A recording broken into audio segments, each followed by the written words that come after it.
Hello, all of you Wakelet fans.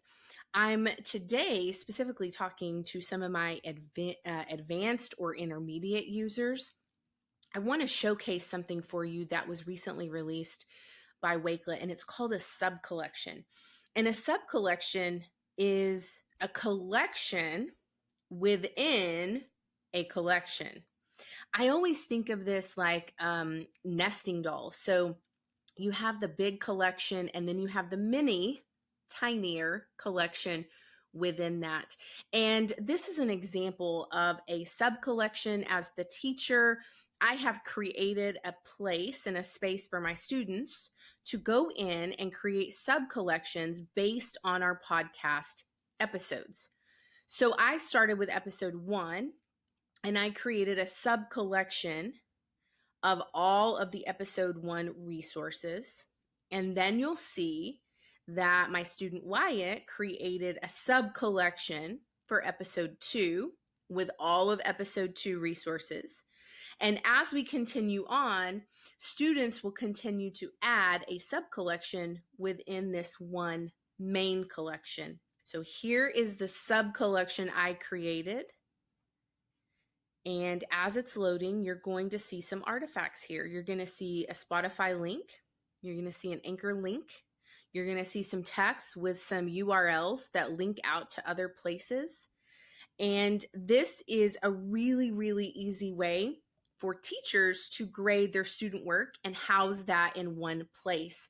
It's also great for your students if they are working on group projects or they want to showcase and use Wakelet as a presentation tool, which is another way that you can do that.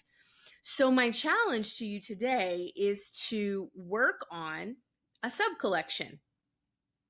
The way that you do that is you log into your Wakelet account. So you would log in as you normally would, and you're going to create a collection. I'm showing you the teacher view now because I want you to kind of see how you would use that as a teacher.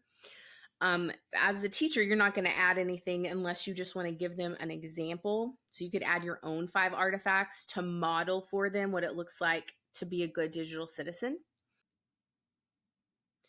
Before we click done, I would like to point out that you need to change the privacy setting on your collection. For students, I usually will choose the unlisted option. Now we're going to click done. Once we've clicked done, now we have the option to share or invite. And what you need to know about subcollections is the invite button is where the magic will happen. So we're going to click invite.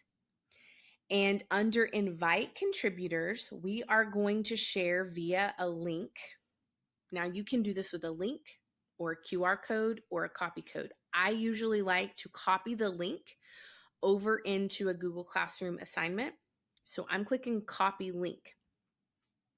Now that your students have the copy link or the link code, they will either click on it from your learning management system or they can paste it into their browser. Once they've pasted that link into their browser, they will see the collection that you have created for them. Now remember, this works for all ages of learners. This even meets the need of those under 13 students. So you may collaborate with them. You get to choose here as the teacher or facilitator how they're going to add their name. It could be an ID number. It could be their initials. I'm just going to add my initials. Now that the Wakelet collection has loaded, as the student, I have the ability to edit that collection. So now I get to be a creator and a collaborator with my teacher, with a group project, with other students. So I'm going to click edit collection. When I click edit, I have the option to add.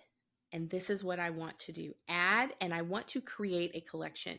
If your students are not seeing the create collection button right here, it simply means that they are logged into an existing Wakelet account, and that is the biggest piece of advice I have for you. If they don't see that, have them log out of their Wakelet account and try again.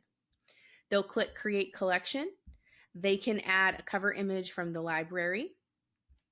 I'm calling mine Digital Citizenship Model. I'm going to click Create.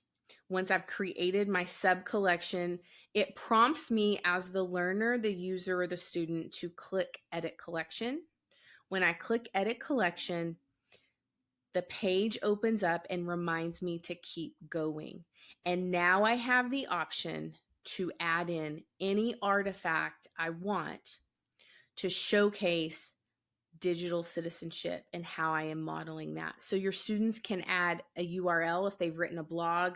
They can add in text. They could add in an image, a screenshot of something that shows evidence of how they're being a good digital citizenship and how they are being a role model. Once they've finished adding in their artifacts, they will simply click Done.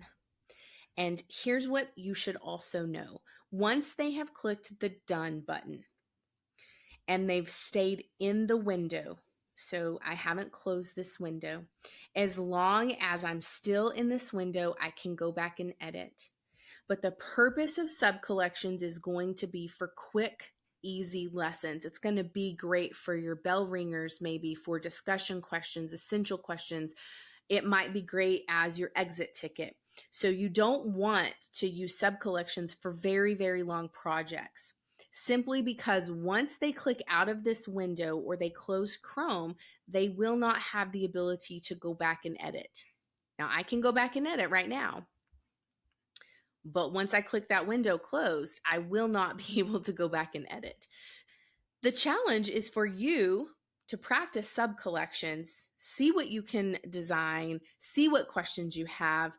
Just reach out. Feel free to let me know what questions you have, and I look forward to working with you.